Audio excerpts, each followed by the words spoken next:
CHAPTER IX. Of the Enchanted Castle. The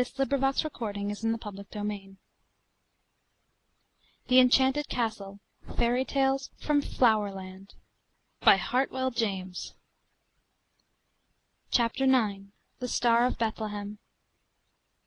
Stars that in earth's firmament do shine. Longfellow.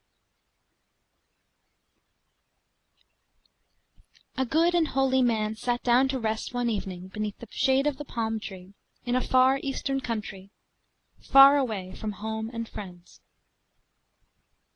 The sun was sinking in the west, the air was hot and sultry, and all around him grew strange and wondrous plants and flowers.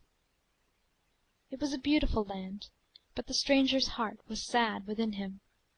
He had travelled far in order to carry the story of Jesus and his love into heathen lands, but here among the followers of the false prophet none would listen to his tale.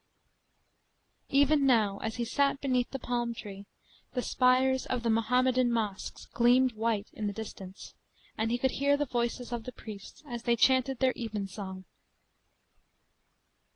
"How ever can I serve my Master in such a land as this?" exclaimed the holy man. "All around me seems to brood the spell of an unholy influence. Even the very flowers have taken part in heathen rites and ceremonies. Help me, Lord, for I am very weak." And the stranger bowed his head in prayer. And then a thrill of hope and joy passed through his sinking heart, for there in the green grass at his feet were the familiar star-like blossoms of a tiny plant. The Star of Bethlehem men call it, because of its resemblance to the bright messenger from heaven, which years ago led the shepherds of Bethlehem to the birthplace of the infant Saviour. And many times had the traveller gathered its pure white blossoms beside his own cottage door, and now, as he saw it growing contentedly beneath the shadow of those pagan plants, his soul was filled with fresh courage. Here, in a strange land, the little flower told the story of the Saviour's birth, and its presence seemed to shed a ray of light and hope around.